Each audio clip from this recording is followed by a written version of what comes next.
Two beings, Elephant and Rain, had a dispute.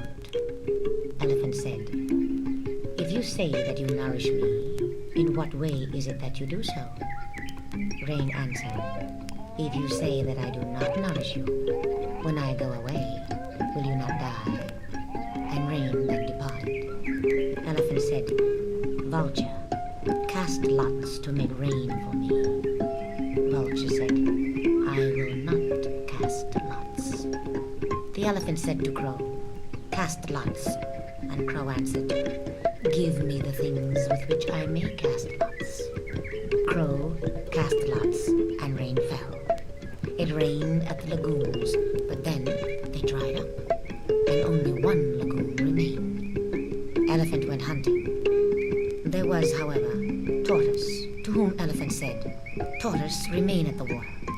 Thus Tortoise was left behind while Elephant went hunting. There came Giraffe and said to Tortoise, "Give me water." Tortoise answered, "The water belongs to Elephant." There came Zebra, who said to Tortoise, "Give me water." Tortoise answered, "The water belongs to Elephant." There came Gemsbok and said to Tortoise, "Give me water." Tortoise answered, "The water belongs to Elephant." There came Wildebeest and said, "Give me water." Tortoise said, "The water belongs to Elephant." There came Roebuck and said to Tortoise, "Give me water." Tortoise answered, "The water belongs to Elephant." There came Springbok and said to Tortoise, "Give me water." Tortoise said, "The water belongs to Elephant." There came Jackal and said to Tortoise, "Give me water." Tortoise said, "The water belongs to Elephant." There came Lion and said, "Little Tortoise, give me water." When Little Tortoise was about to say something, Lion got hold of it and beat it. Lion drank of the water, and since then, all the animals drink water. When Elephant came back from the hunting, he said, "Little Tortoise, where is the water?" Tortoise answered, "The animals have drunk the water." Elephant asked, "Little Tortoise, shall I chew you or swallow you down?" Little Tortoise said, "Swallow me, if you please." And Elephant swallowed it whole. After Elephant had swallowed Little Tortoise, and it had entered his body, it tore off his liver, heart, and kidneys. Elephant said, "Little Tortoise, you kill me." So Elephant died, but Little Tortoise came out of his dead body and went wherever it liked.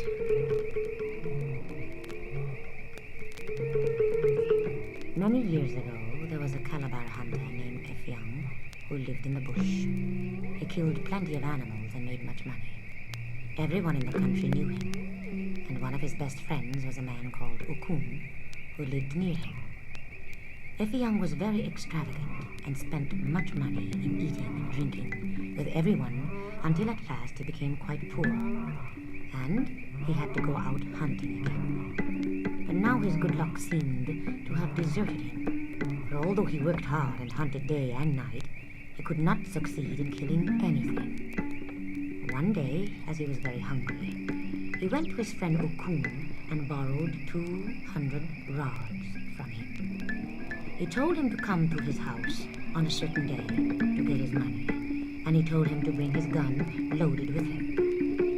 Now, some time before this, Effiong had made friends with a leopard and a bush cat, whom he had met in the forest while on one of his hunting expeditions, and he had also made friends with a goat and a cock at a farm where he had stayed for the night. But though Effiong had borrowed the money from Okun, he could not think how he was to repay it on the day he had promised. At last, however, he thought of a plan. The next day, he went to his friend the leopard and asked him to lend him 200 rods, promising to return the amount to him on the same day as he had promised to pay Okun. He also told the leopard that if he were absent when he came for his money, he could kill anything he saw in the house and eat it. The leopard was then to wait until the hunter arrived, when he would pay him the money. To this, the leopard agreed. The hunter then went to his friend the goat and borrowed 200 rods from him in the same way. Effiong also went to his friend the bush cat and the cock and borrowed 200 rods from each of them on the same conditions, and told each one of them that if he were absent when they arrived, they could kill and eat anything they found about the place. When the appointed day arrived, the hunter spread some corn on the ground and then went away and left the house deserted. Very early in the morning, soon after he had begun to crow, the cock remembered what the hunter had told him, and he walked over to the hunter's house but found no one there. On looking around, however, he saw some corn on the ground, and, being hungry, he commenced to eat. About this time, the bush cat also arrived, and not finding the hunter at home, he, too, looked about, and very soon he espied the cock, who was busy picking up the grains of corn. So, the bush cat went up very softly behind and pounced on the cock and killed him at once and began to eat it. By this time, the goat had come for his money, but not finding his friend, he walked about until he came upon the bush cat, who was so intent upon his meal off the cock that he did not notice the goat approaching.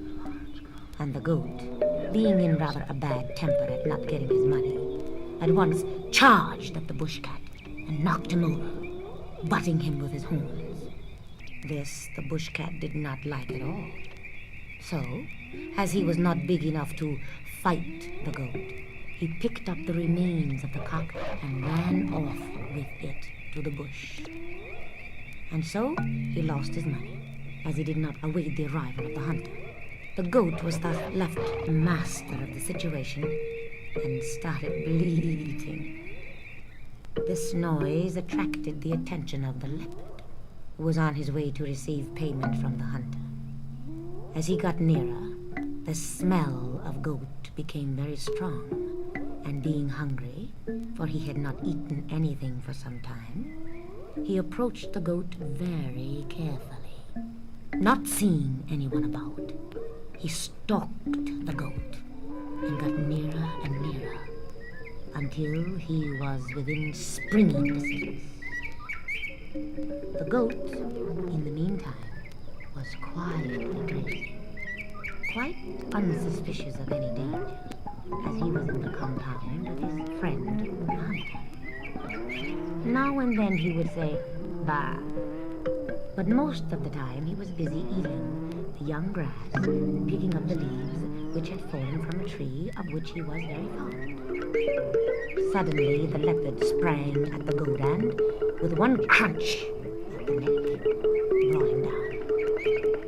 The goat was dead almost at once, and the leopard started on his meal. It was now about 8 o'clock in the morning, and Okun, the hunter's friend, having had his early morning meal, went out with his gun to receive payment of the 200 rods he had lent to the hunter. When he got close to the house, he heard a crunching sound.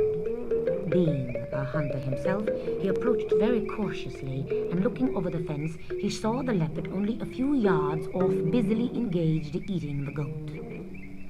He took careful aim at the leopard and fired, whereupon the leopard rolled over dead. The death of the leopard meant that 4 of the hunter's creditors were now disposed of. As the bush cat had killed the cock, the goat had driven the bush cat away, who thus forfeited his claims, and in his turn the goat had been killed by the leopard, who had just been slain by Okun. This meant a saving of 800 rods to Effiong. But he was not content with this. As soon as he heard the report of the gun, he ran out from where he had been hiding all the time and found the leopard lying dead with Okun standing over it.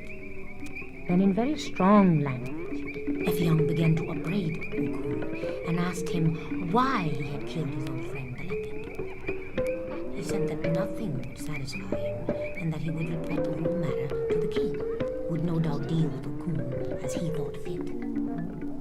When Ifyong said this, Okun was frightened and begged him not to say anything more about the matter, as the king would be angry.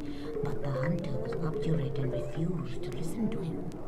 At last, Okun said, if you will allow the whole thing to drop and will say no more about it, I will make you a present of the 200 rods you borrowed from me.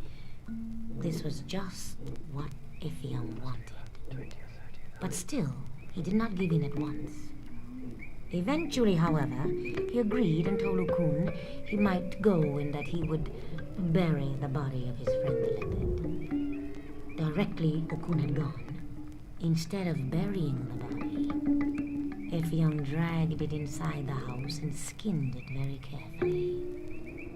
The skin he put out to dry in the sun and covered it with wood ash, and the body he ate. When the skin was well cured, the hunter took it to a distant market where he sold it for much money. And now, whenever a bush cat sees a cock, he always kills it and does so by right, as he takes the cock in part payment of the 200 rods, which the hunter never paid him. Moral: never lend money to people, because if they cannot pay, they will try to kill you or get rid of you in some way, either by poison or by setting bad jujus for you. There was once a woman who had no husband, and she lived for many days in trouble. One day she said to herself, "Why do I always feel so troubled? It is because I have neither children nor husband. I shall go to the medicine man and get some children." She went to the medicine man and told him she was unhappy owing to the fact that although she had now grown old, she had neither husband nor children. The medicine man asked her which she wanted, husband or children, and she told him she wanted children. She was instructed to take some cooking pots, 3 or as many as she could carry, and to search for a fruit-bearing sycamore to fill the pots with the fruit, to put them in her hut, and go for a walk. The woman followed these instructions carefully. She gathered the fruit, filled the pots, placed them in her hut, and went for a walk until the evening. On arriving near the kraal, she heard the sound of voices and asked herself, why does one hear the voices of children in the kraal? She went nearer and found her hut filled with children, all her work finished, the boys herding the cattle, the hut swept clean by the girls, the warriors singing and dancing on the common, and the little children waiting to greet her. She thus became a rich woman and lived happily with her children for many days. One day, however, she scolded the children and reproached them for being children of the tree. They remained silent and did not speak to her. Then, while she went to visit her friends in the other kraals, the children returned to the sycamore tree and became fruit again. On her return to her own corral, the woman wept bitterly when she found it empty and paid another visit to the medicine man, whom she accused of having spirited away her children. The medicine man told her that he did not know what she should do now, and when she proposed to go and look at the sycamore tree, he recommended her to try. She took her cooking pots to the tree and climbed up into it. But when she reached the fruit, they all put forth eyes and stared at her. This so startled her that she was unable to descend, and her friends had to come and help her down. She did not go to the tree again to search for her children.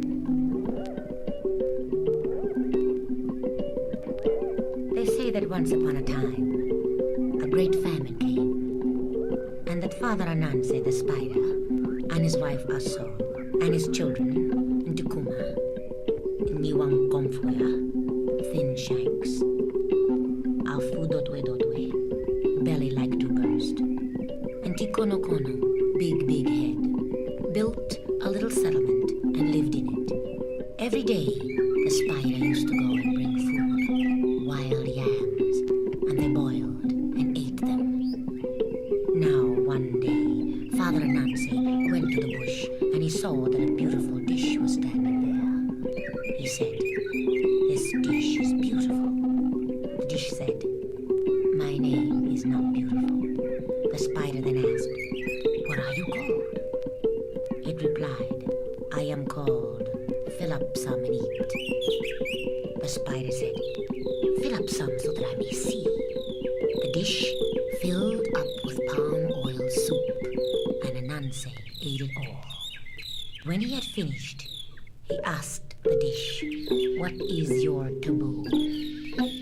The dish replied, "I hate a gunwad and a little gourd cup." The spider took the dish home and went and placed it on the ceiling. He went off to the bush and brought food, and Aso, when she had finished cooking, called Anansi. He said, "Oh, yours is the real need. As for me, I am an old man. What should I have to do with food? You and these children are the ones in real need. If you are replete, then my ears will be spared the sounds of your lamentations." When they had finished eating, Anansi the spider passed behind the hut and went and sat on the ceiling where the dish was. He said, "This dish is beautiful." It replied, "My name is not beautiful." He said, "What is your name?" It said, "I am called Fill Up Some and Eat." Anansi said, "Fill up some for me to see." And it filled up a plate full of ground nut soup, and Anansi ate. Every day, when he arose, it was thus. Now, Ntukuma noticed that his father did not grow thin, in spite of the fact that they and he did not eat together. And so he kept watch on his father to see what the latter had got hold of. When his father went off to the bush, Ntukuma climbed up on top of the ceiling and saw the dish. He called his mother and brothers, and they too went on top. Ntukuma said, "This dish is beautiful." It said, "I am not called beautiful." He said, "Then what are you called?" It said, "My name is Fill Up Some and Eat." He said, "Fill up a little that I may see." And the dish filled up to the brim with palm oil soup. And now, Ntukuma asked the dish, "What do you taboo?" The dish said, "I hate a gunwad and a small gourd cup." Ntukuma said to Afu Dotwe, "Go and bring some for me." And he brought them. And Ntukuma took the gunwad and touched the dish, and also the little gourd cup touched the dish with it. Then they all descended. Father Spider, meantime, had come back from the bush with the wild yams. Aso finished cooking them. They called Anansi. He replied, "Perhaps you didn't hear what I said. I said that when I come home with food, you may partake, for you are the ones in need." Aso and her children ate. Father Spider washed and then climbed up on the ceiling. He said, "This dish is beautiful." Complete silence. "This dish is beautiful." Complete silence. Father Spider said, "Ah, it must be on account of this cloth not being a beautiful one. I shall go and bring the one with the pattern of the Oyoko clan and put it on." And he descended to to go and fetch the Oyoko patterned cloth to wear. He put on his sandals and again climbed up on the ceiling. He said, "This dish is beautiful." Complete silence. "This dish is beautiful." Complete silence. He looked round the room and saw that a gunwad and a little gourd cup were there. Anansi said, "It's not one thing, it's not two things, it's Ntikuma." Anansi smashed the dish and came down. He took off the Oyoko pattern cloth, laid it away, and went off to the bush. As he was going, he saw that a very beautiful thing called Mperi, the whip, was hanging there. He said, "Oh, wonderful. This thing is more beautiful than the last. This whip is beautiful." The whip said, "I am not called beautiful." The spider said, "Then what are you called?" It said, "I am called Abiri Diabrada, or swish and raise welts." And Anansi said, "Swish a little for me to see." And the whip fell upon him. Beedity, beedity, beedity, swish. Father Spider cried. A certain bird sitting nearby said to Anansi, "Say, Adwaberi, cool and easy now." And Anansi said, "Adwaberi, cool and easy now." And the whip stopped beating him. And Anansi brought this whip home, and he went and placed it on the ceiling. Aso finished cooking the food and said, "Anansi, come and eat." He replied, "Since you are still here on earth, perhaps you have not a hole in your ears and don't hear what I said. I shall not eat." Anansi climbed up above and went and sat down quietly. Soon he came down again and went and hid himself somewhere. Then Ntikuma climbed up aloft. He said, "Oh, that father of mine has brought something home again."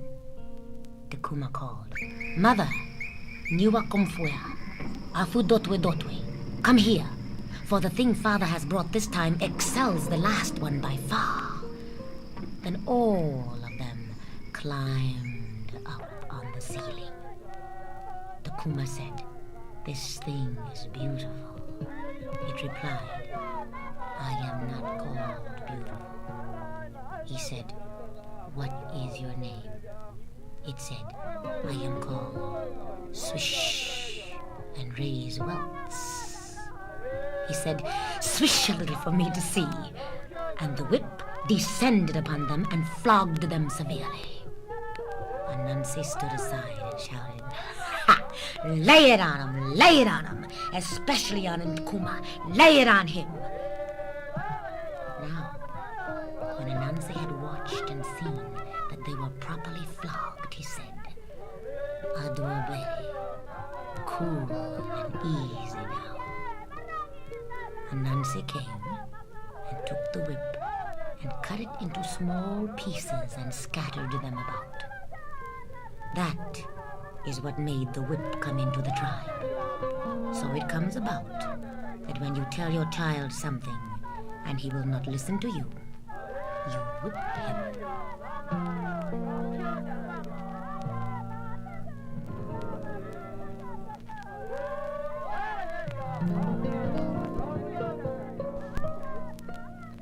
A woman had a child. One day she went to work in the fields. While she was going to her work, the child cried. When it stopped crying, she suckled it. And after she had finished suckling it, she laid it down in the shade. Then she went on hoeing. Once again, the child cried, and a bird came, an eagle, and sat upon it. It soothed the child with its wings. Then the child which was crying became silent. When she saw this, the woman was greatly alarmed and said, "Dear me, how terrible! The eagle is eating my child." As she went toward it, the eagle flew away. Then she suckled her child, and after she had done suckling it, she put it upon her back. When she had finished hoeing, she left off work and returned to the village. On her arrival there, she did not tell her husband of the marvel which she had seen, but kept it to herself. The next morning, the woman again went to work in the field with her child. The same thing happened. Once again, she laid the child to sleep in the shade. After a time, the child cried.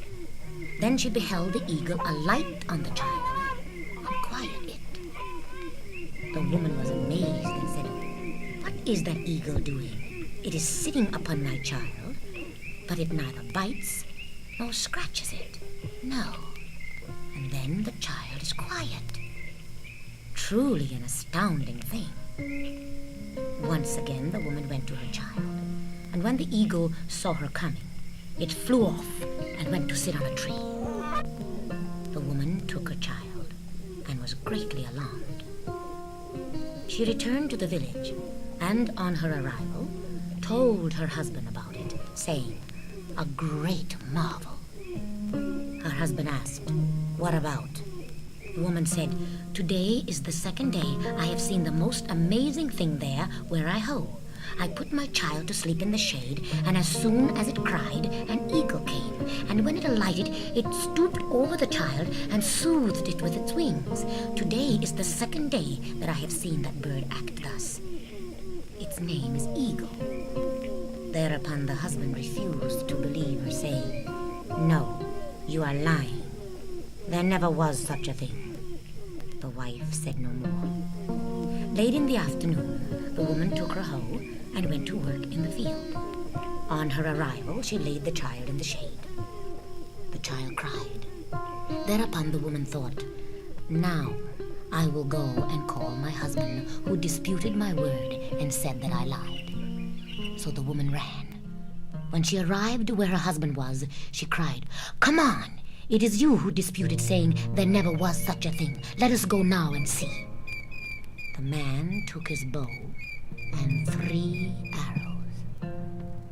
On his arrival at the field, the woman said to him, "Sit down here. I will put the child to sleep in the shade yonder, and then when you see the bird coming, hide yourself." The woman left the child and went some distance away, and the man hid himself there. Then the child cried very loudly. As the man watched, he saw the eagle come and sit upon the child. Then the man was greatly alarmed and charged his bow with 2 arrows that he might pierce the eagle sitting on his child. Then he shot. But at that moment, the eagle dodged, and both arrows pierced his child. Now that is the explanation of the origin of murder. The eagle was a kind person. Nevertheless, the father of the child wished to kill it. Then the eagle cursed him and said, "Now is kindness among men at an end, because you killed your child, beginning with you and going on to all people. You shall kill each other." To this day, people kill each other.